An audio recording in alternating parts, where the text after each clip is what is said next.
Calls for users in Australia to delete Facebook. South Carolina passes a new heartbeat bill. And Wikipedia calls for the Babylon Bee to be labeled as right-wing disinformation. This is your February 19th Not So News update. Let's dive on in. Starting us off from Newsbreak, we see that delete the app. Former Facebook CEO urges users to delete Facebook app over Australia news ban. This comes after Facebook essentially banned all use of the app for news in Australia due to legislation that was passed by the Australian government for charging social media companies for sharing information. So from the article, Facebook former CEO has slammed Mark Zuckerberg's sad decision to ban Aussies from accessing local and international news articles on Facebook. The former CEO is calling on everyone to delete the app out of protest. He said Mark Zuckerberg is all about the money and the power. Delete Facebook is currently trending on Twitter. Facebook infuriated Australians after banning them from reading and sharing local news in a response to a world-first law to make tech giants pay media companies for the content that they use. It sets up a really interesting standard. I actually think that Facebook has some legitimacy here. If you're saying that a social media company has to pay for users sharing news articles, it doesn't really make sense for their business model. They don't control what users are sharing, and sets up a very interesting precedent. I think this also ties to what we've seen with some very weird calls for 230 legislation in the United States. I think anyone recognizes that banning 230 would be a terrible decision. That would make it so social media companies wouldn't be able to remove things like pornography off of like a Christian Facebook group that's, obviously not in line with the group's ideals, and you would just really have a rise in like trolls on these social media apps. So it'd be interesting to see what continues on here. I definitely think that more news is better than no news, but this also comes in a wake of big tech censorship, so we'll see what goes on. Next, from Hot Air, we see that South Carolina governor signs heartbeat bill banning abortion. Planned Parenthood sues. So from the article, on Wednesday, the South Carolina House passed a bill intended to ban abortions after the point of development when a fetal heartbeat can be detected. That happened around 6 weeks, well before most abortions take place. The South Carolina Fetal Heartbeat and Protection from Abortion Act requires doctors to perform ultrasound to check for a heartbeat in the fetus. If one is detected, the abortion can only be performed if the pregnancy was caused by rape or incest or the mother's life is in danger. The bill would not punish a pregnant woman for getting an illegal abortion, but the person who performed the abortion could be charged with a felony, sentenced up to 2 years, and fined $10,000 if found guilty. Planned Parenthood immediately sued, citing decades of Supreme Court precedent. Planned Parenthood's lawsuit argues that South Carolina's new law is a flagrant violation of nearly 5 decades of settled Supreme Court precedent. The suit says a high rate of women, especially African Americans, died during or immediately after childbirth in South Carolina. The abortion ban would fall hardest on low-income women who wouldn't be able to travel to a nearby state where abortion is still permitted, the suit says. This sets up a really interesting issue. I find it almost interesting that Planned Parenthood took the current time to sue back. You would almost expect them to wait for there to be a change in the courts, with the main reason that if this ends up going through the state court, and I'm assuming it would be allowed in South Carolina, but then it would face a Supreme Court case, we would see the opportunity that Roe v. Wade could be potentially overturned due to the recent Trump Supreme Court appointments. With the flipping of Ruth Bader Ginsburg over to Amy Coney Barrett, we see that there's a potential 5-4 vote on the Republican or the more conservative justices voting to overturn the law. This doesn't necessarily overturn abortion altogether. What it would do is make it so abortion becomes a state right issue. So you would see something like this in South Carolina. You would expect states like New York and California to still allow abortion for next to anything. Next, from MRC Newsbusters, Wikipedia editors want to label Babylon Bee right-wing disinformation. There's been an ongoing effort to classify the Babylon Bee as disinformation rather than satire, reported, said Barry. They desperately want the Babylon Bee to be censored. I wonder why. In the conversation referenced by Barry, an anonymous Wikipedia editor wrote, "I've read many Bee articles, and they largely seem constitutionally unable to craft anything even resembling a joke or satirical barb. The editor's sentiment seems to go against Wikipedia's discussion of objectivity when it comes to editing or submitting posts. Asserts facts, not opinions, says the page, on neutral points of view. Analysis of whether humor is funny or not is based on perspective and personality."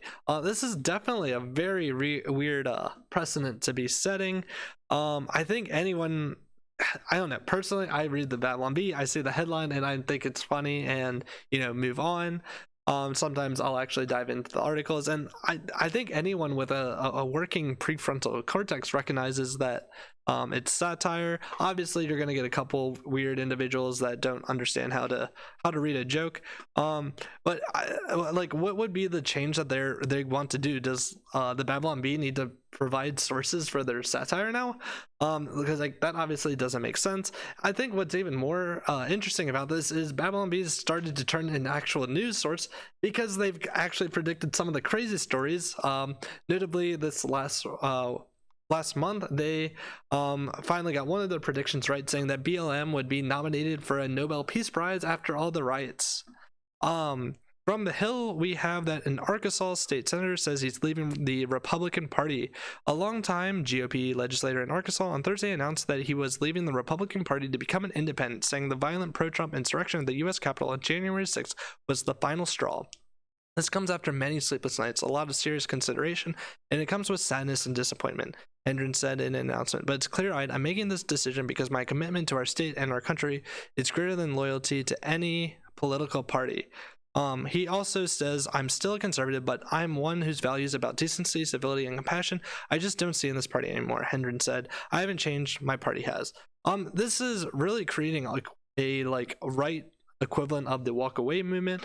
Walk away was notable because it was a bunch of left-wing individuals who said that they were leaving the Democratic Party under the idea that the Democrat Party had moved too far to the left, and that, like Hendren said, that he hasn't changed but the party has. I think it's really interesting to see that there's this sentiment happening on both sides of the political aisle.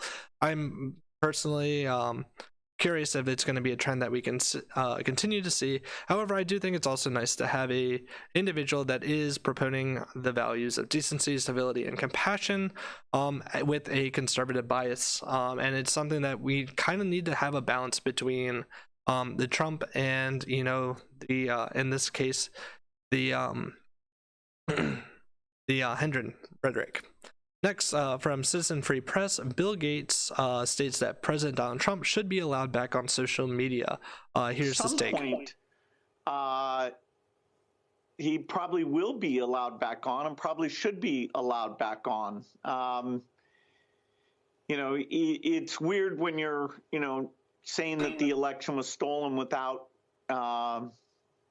any facts there, and how corrosive that is.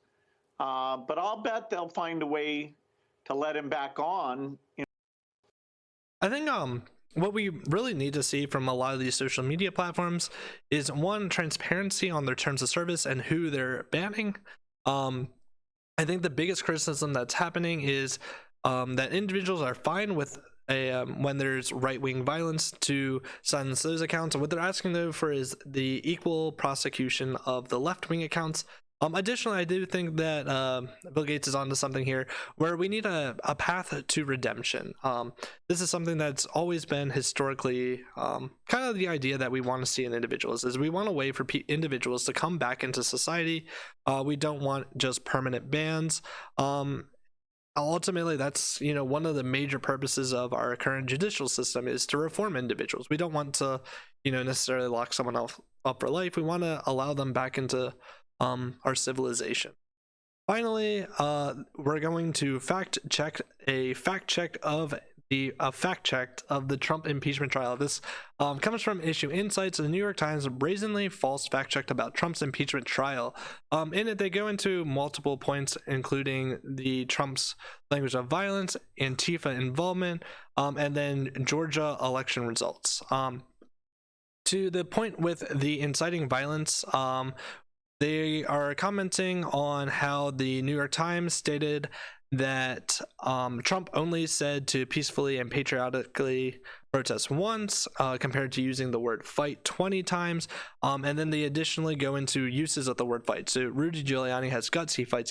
Jim Jordan and some of these guys that are out there fighting the House. If they don't fight, we have to primary the hell out of the ones that don't fight. You primary them. The American people do not believe the corrupt fake news anymore, so they've ruined their reputation. But it used to be that they'd argue with me. I'd fight, so I'd fight. They'd fight, I'd fight, they'd fight. But they had their points of view. I had my points of view. So you have an argument. Now what they do is go silent. It's called suppression. And what happens is, and this is what happens in a communist country. I think what we're seeing is out of the 20 times, Trump used, I think it's 10 of them here, in a pretty nonchalant use, obviously not calling for physical violence. This does also imply that 10 times were actually used in a more like physical sense. Granted, they did also say that in the impeachment, the Trump's attorney showed video footage of Democrats using the word fight, and more than a dozen times in which the exact phrase fight like hell was being. I think something that's also notable here is the number of times that something is said compared to the number of times like peaceful is said isn't really relevant. If you use inciting violence once, that should be good enough for it to be considered incitement. I think the big issue here, though, is what language necessarily is considered incitement. At this point, I haven't seen any DOJ or DC prosecution of Trump, which implies that his language was protected by First Amendment speech. Granted, there is different legal standards held in impeachment compared to normal criminal court. The big issue, though, is if we're going to call something a high crime or misdemeanor, it should be considered illegal. They also go into the Antifa involvement at the Capitol. So in the article, the New York Times critiqued that when Van der Veen said that there was a leader of Antifa there, stating that there was John Sullivan, who is loosely affiliated with Antifa, and they go into how he is affiliated and how he did participate in the riots.